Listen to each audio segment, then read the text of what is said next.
Hello and welcome to episode 5 of Macro Matters, the economics and politics podcast from the Aberdeen Standard Investments Research Institute. My name is Paul Diggle. I'm an economist at Aberdeen Standard. This week my co-host Stephanie is on a well-deserved holiday, so you're stuck just with me hosting the podcast.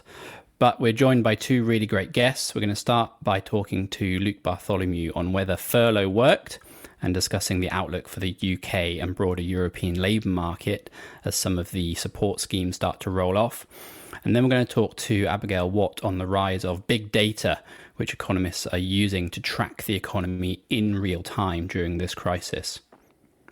But let's start by hearing from UK Chancellor Rishi Sunak announcing the end of the furlough job support scheme in the UK and giving his reasoning for replacing it with a much less generous support package. Our economy is now likely to undergo a more permanent adjustment. The furlough was the right policy at the time we introduced it. It provided immediate short-term protection for millions of jobs through a period of acute crisis. But as the economy reopens, it is fundamentally wrong to hold people in jobs that only exist inside the furlough.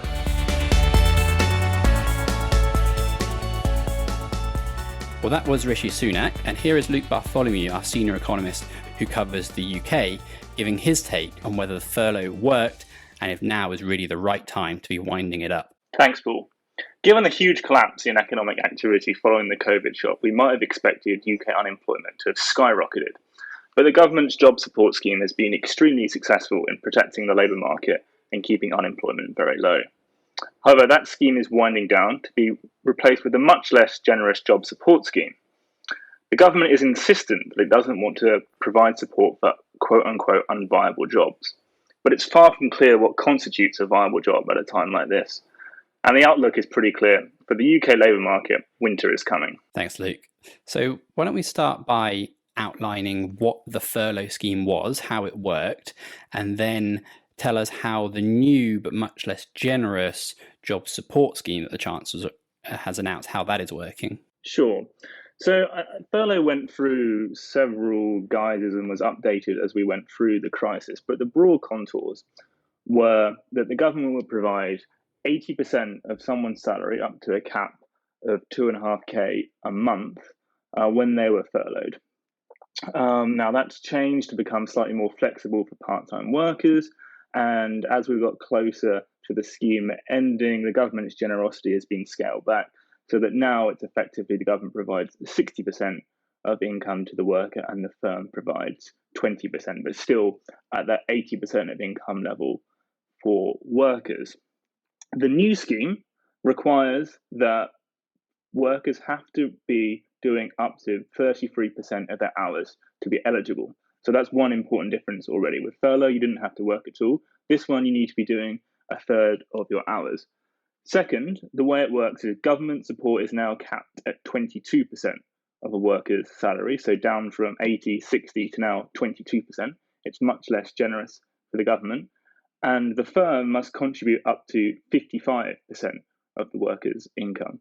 So a worker themselves, if they go to work, can get 77% of their salary, 55% from the firm, 22% from the government. So from their perspective, it's pretty generous still. But from the perspective of the employer, they must now contribute 55%. It's much more expensive for them, and they only get 1/3 or perhaps 1/3 of the hours of their worker. Yeah, and that decrease in generosity is also reflected in the actual amount this is going to cost the exchequer per month. It's what, sort of about a quarter or even less than that? No, it's even smaller than that. So, I mean, right at its very peak, the estimates that the scheme was costing around 14 billion quid a month. Now that's wound down to about 4 billion or so now as people have returned to work. And as I say, the scheme's got slightly less generous. But the new one is going to be maybe 500 million quid a month. So it's significantly less expensive for the government. And that's clearly a motivation for them to some extent. Absolutely. And we should say for our overseas listeners, the quid is obviously a Great British pound. Luke, the purpose of furlough was to create a bridge over the period of lockdown to keep jobs in existence and employees and firms matched together at a time when the firms just simply couldn't operate. But so what impact do we think furlough actually had, and how do we go about estimating what that impact was? Sure. So I guess with all questions of policy impact, we need to have some idea of what the counterfactual is. What would have happened if the scheme wasn't in place? And one way we can go about estimating that is thinking about, normally, if we had that level of economic contraction, what would have happened to unemployment? And that relationship is called like Occam's law or an Occam's regression, how much a change in GDP leads to a change in employment. And we saw something like a 20% contraction in the UK's GDP over Q2.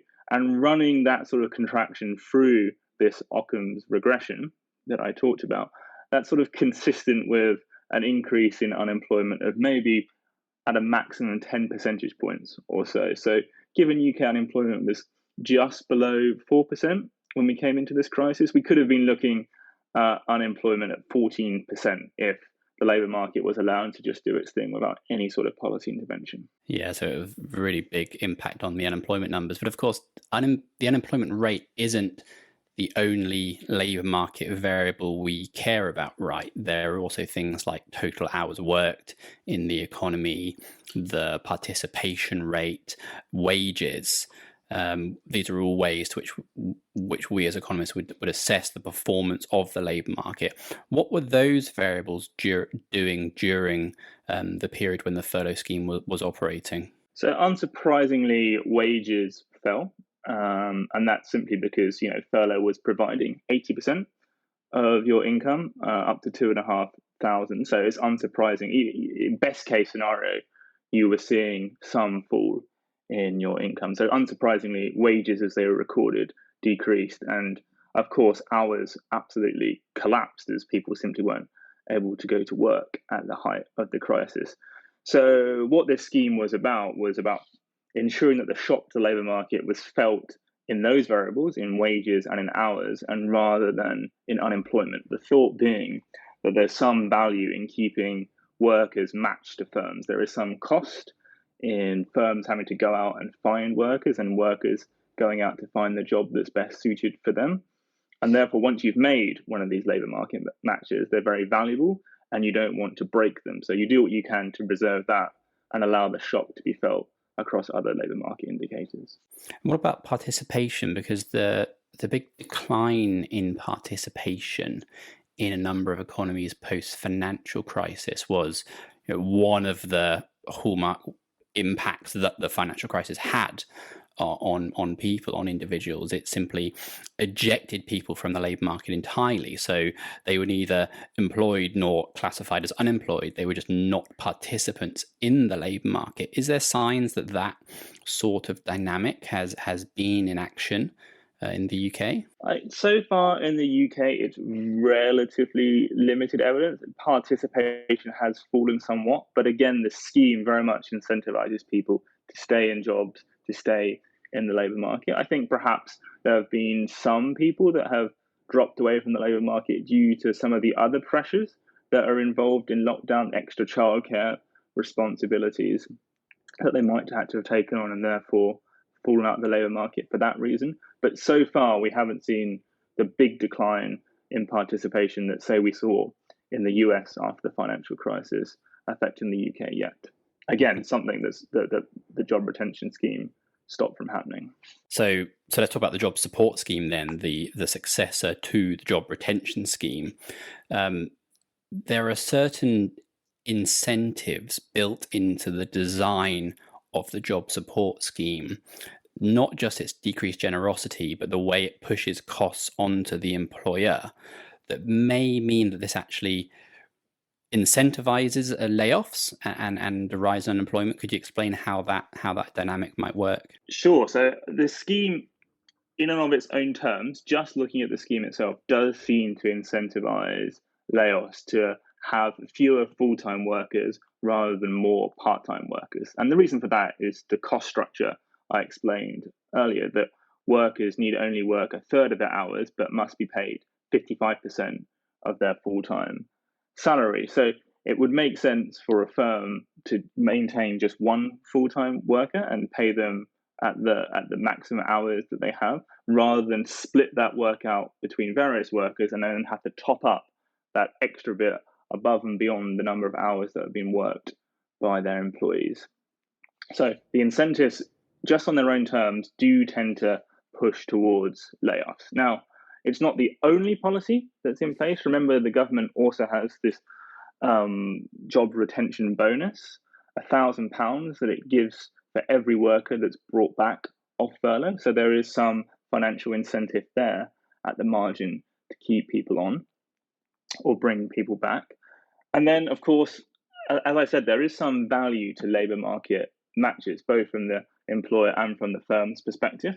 And if firms thought that in several months' time they were going to require their workers to be pretty much at full-time hours, there would be value in them keeping them on at a part-time basis to avoid them breaking this match, all the costs that are associated with redundancy, and then all the costs of bringing back someone on when those hours have returned. So there's some option value into holding on to your staff as well. So we can't just look at the incentives of the scheme themselves. We have to see how they interact with the broader macro environment and other schemes that are in place. But just on its own terms, this scheme does tend to incentivize full-time work over spread out part-time work. And in that clip we heard from Rishi Sunak at the start, he suggested that this incentivizing the laying off of employees where the job is no longer viable, I mean, that might well be a deliberate part of the design of the scheme. And in particular, Sunak talked about not wanting to keep alive jobs that only existed inside the furlough. But that's a tricky concept, isn't it, Luke? Because it's not clear if these jobs are absolutely gone, right? If there were no lockdown or if there were a vaccine tomorrow, many of the jobs that can't operate now, which are supported inside furlough, wouldn't be supported with the job support scheme. They could return eventually, couldn't they? Precisely. I think there aren't many people that doubt that one of the consequences of this shock is that there will be permanent changes to the way we live our lives, the patterns of our consumption, the patterns of production, and therefore some jobs will be permanently lost and new ones will no doubt be created in time. Some sort of structural change from this crisis does seem to be extremely likely. But the degree of that structural change and when it comes through is entirely contingent on things like how quickly we develop a vaccine and how well that's rolled out, or whether we were able to put in place, say, a workable track and trace scheme that gives people comfort to go back to work. There's no particular reason for thinking on the 31st of October when this scheme ends, we know exactly how much structural change is required. It could very well be the case that a vaccine is approved just days after that, and jobs that seemed so very unviable beforehand suddenly become viable again. It's very fatalistic, I think, to think that we know on the 31st that this is how the world must be and we just embrace the structural change at that point. So why do you think that Sunak is embracing the structural change arguably too early, and indeed arguably he is deciding the structural change because precisely letting jobs disappear is enforcing that structural change? But why has he decided to go down that route? I mean, is it ideologically motivated? Is it to do with a concern about the costs of the furlough scheme? What is it pushing him in that direction? I think it's a bit of both. I mean, we talked already about how much cheaper this scheme is versus furlough. There is no doubt furlough is expensive, or certainly was at its peak, and to the extent to which the Chancellor is worried about the implications for public finance, the size of the deficit and what that means for future taxation, perhaps, then he certainly is encouraged to try and find a cheaper scheme. But also, I think there is some sense that this destruction that's going to be embraced of these jobs is in some level creative, that it's creative destruction somehow, that by allowing the forces of the market to work and to reallocate these people, that ultimately leads to greater productivity. And moreover, if these jobs are ultimately going to go, then public finances are perhaps better spent retraining people so that they're better suited for these new jobs, rather than supporting jobs that, for whatever reason, the Chancellor thinks is no longer viable. So it's a bit of ideology and it's a bit of public finance. Yeah, and do we buy this argument then that you should allow creative destruction to happen as the macroeconomic manager, as the policy maker? We actually want to actively encourage creative destruction. Perhaps in the long term, that means higher productivity growth, allowing the economy to adjust to the shocks that are buffeting it. Or I suppose the counter argument is, this is partly a policy-induced cessation of activity that might go away again, at some future point, and allowing that destruction to occur now, and without a sort of the replacement jobs being there to drive the sort of next stage of productivity growth in the economy, is just throwing in the towel too early. Yeah, I mean, I think I'm inclined to think it's more of the throwing in the towel too early, too fatalistic. We just don't have enough knowledge at this point. Ultimately, the jobs that are going to be lost as a consequence of this scheme being wound down, and jobs that are lost as a follow-on effect of that, are largely going to be, as you say, because of policy choices and ultimately demand efficiency. Ultimately, the economy is not growing as fast as it could be. Resources won't be put to their full use. And when you embrace creative destruction at that kind of time, all you tend to end up with is just destruction.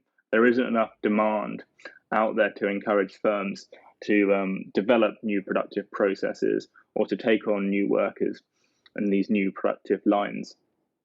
So, yeah, my sense very much is that this is throwing the towel in too early, and it's more likely to be just plain destruction than creative destruction. Perhaps it's worth comparing a little bit both the furlough scheme that the UK had and then the job support scheme that it's replacing it with, two various European short time work schemes. So the model labour market support scheme is often said to be Kurzarbeit, the short time work scheme in Germany, which this is a sort of policy tool that's at least a decade and a half old and was deployed by Germany during the financial crisis, and allowed Germany to have this labour market miracle, which really limited its rise in unemployment during the financial crisis to being very, very small. And essentially the UK is partly sort of cribbing that design for itself, and then indeed lots of European countries did that. Germany, of course, that's a long-standing permanent scheme, as I've said. The UK and others, these are new labour market innovations for this pandemic, but are they going to become permanent features of labour market institutions even once the coronavirus crisis is past? My sense for the UK is that it's looking less likely. It is quite striking that we typically think of the UK existing somewhere between the US and the European model.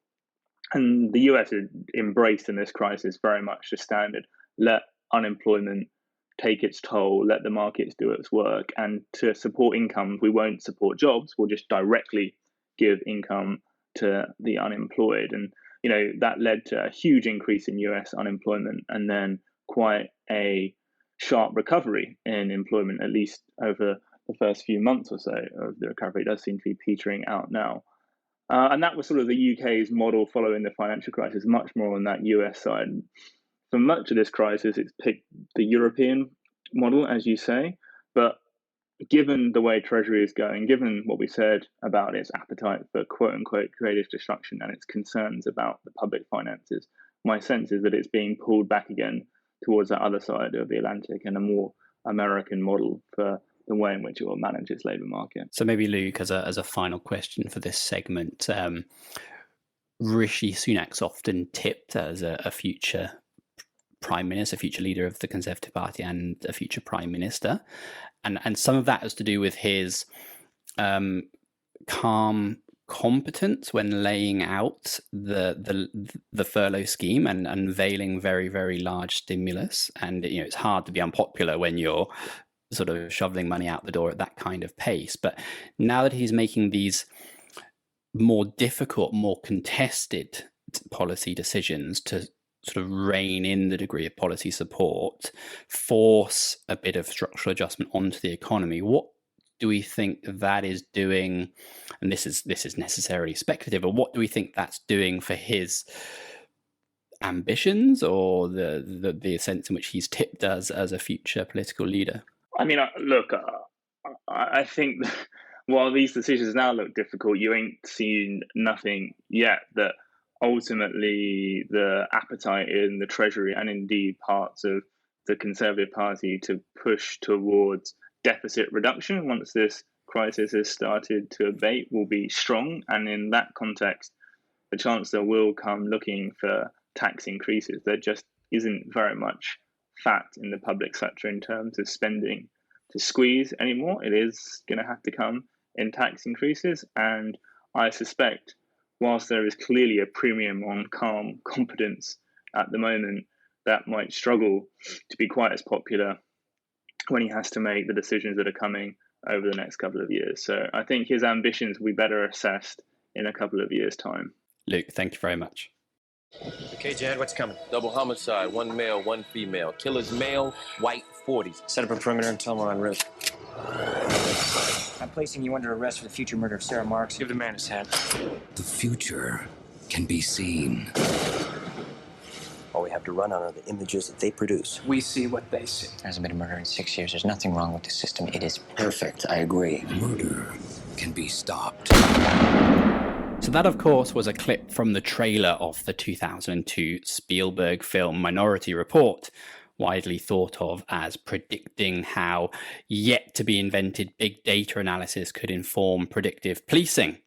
And so joining us now is Abigail Watt, our resident statistical and econometrics expert, and she's been tracking the broad range of real-time big data sources which economists have been using to predict the economy and the course of the pandemic over this crisis.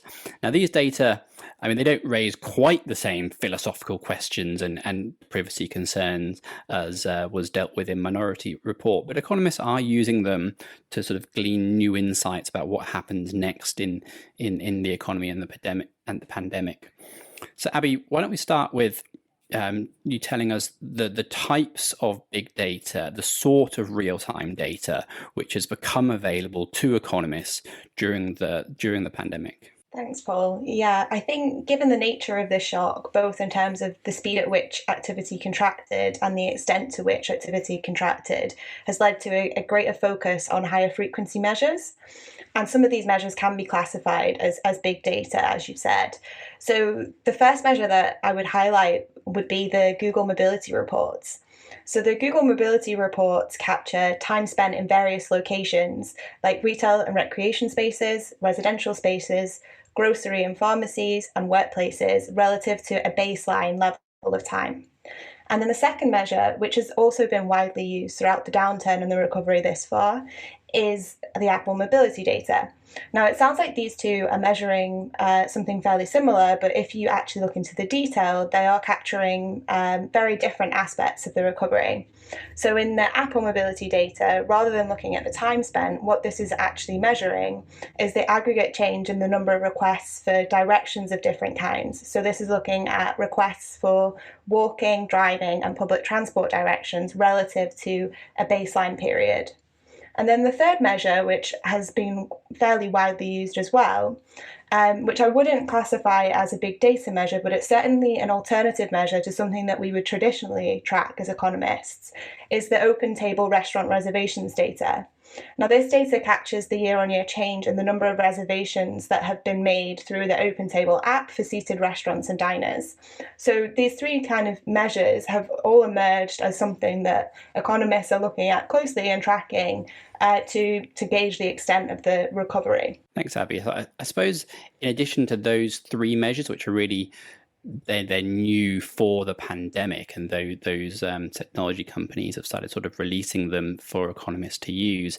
There's a few others, aren't there, which have been around for a little bit longer. Things like pollution air quality measures, which are a proxy for economic activity, or time spent sitting in stationary traffic.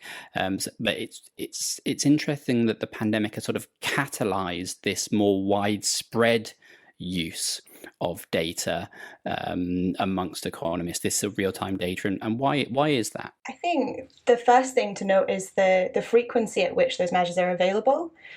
Traditional economic indicators of activity, like industrial production or retail sales, for example, are only available at generally a monthly frequency.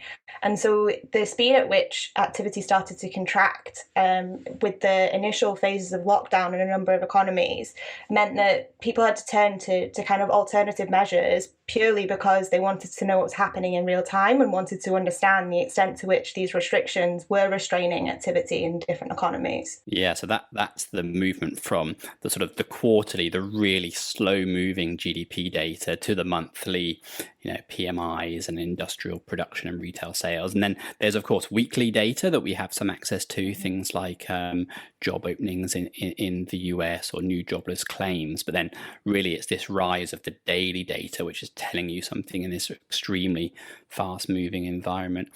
But do we have to be careful with this data? I mean, are there drawbacks to inferring what's happening in the economy from using this real-time big data? Yeah, I think one of the key things that I would note that people should be aware of when using some of these alternative and higher frequency measures of data is the seasonality issue.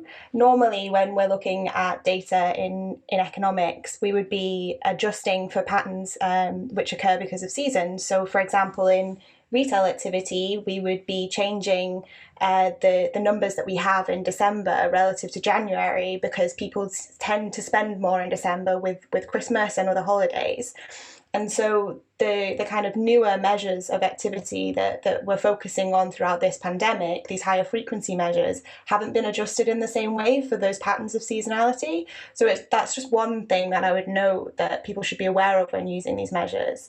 I think the second thing is that a lot of these measures are measured relative to a baseline period. And the choice of that baseline period obviously influences the extent to which you're deviating from that point. And in the Google mobility data, the baseline period is chosen as the median value for that day between the start of January and the middle of February, so the first kind of 6 weeks of the year. And obviously, in different regions, whether that represents a normal period or a normal time of activity is questionable, and it will be different across different regions. So you have to bear that in mind when you're looking at the extent to which activity has normalized relative to baseline, because that baseline is different across different economies. So what about the way in which we actually translate time spent in a location, right? A lot of this mobility data it's tracking your phone and telling us the amount of time people are spending, be it in workplaces or in shopping centres. But do we know how time spent somewhere actually translates into consumption, production, and ultimately GDP? Yeah, I think that's a really good question. And there are ways in which we could try and model this and capture this statistically. We could use panel regression techniques to try and make the connection between some of these higher frequency measures and the traditional measures of economic activity. But there are a lot of problems with doing that in terms of the seasonality, as I've already mentioned, and then also in terms of the actual measures of the time spent in certain places themselves. So, for example, capturing the time spent in residential and workplaces is complicated by the fact that a lot of people are obviously working from home during the pandemic. So some of that time spent in residential spaces could actually be productive work activity, but it isn't going to be captured in that way. It isn't going to be measuring that when you're trying to translate it into actual aggregate economic activity. And along a similar vein, the measurement of the time spent in retail and recreation spaces, that doesn't capture the huge switch that we've seen to online spending. So you could end up with some of these measures perhaps underestimating the extent of the recovery, particularly in the services side of the economy, purely because you're not going to be able to capture that kind of shift that we have seen. Yeah, perhaps the time spent in home is also a workplace and indeed a shopping centre with online ordering as well. Exactly. So why don't we end this section, you telling us what's the data actually showing us at the moment? And what are the messages we're taking from all this data in terms of how the economy is actually doing, how the rebound's been doing? Yeah, so to begin with, on the kind of Google mobility side, we've seen in recent weeks a plateauing in the extent of the normalization in time spent in certain places. So looking at those kind of places which are probably more likely to be highly correlated with economic activity, so focusing in on workplaces, retail and recreation, and also transit stations. Focusing in on those measures, we can see that there's been more of a plateauing, where we had seen throughout summer, quite a rapid rebound in the pace of normalization in the mobility data.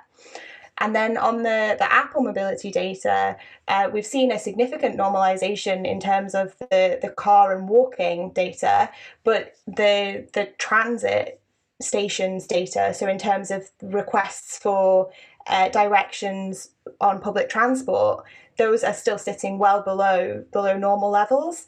And that's likely capturing some of the behavioural response that we're seeing to the pandemic. So whilst you might be seeing the removal of formal restrictions to activity, it's important that we don't discount the fact that there could still be ongoing behavioural responses on top of that. Perfect, Abby. Thanks so much. That's a really useful overview of how you're using this new data to actually do economics. Well, that's all we've got time for this week. Thank you very much for joining us. If you are enjoying Macro Matters, please subscribe or leave us a comment or a review or a like. But it only remains for me to say thank you, goodbye, and good luck out there.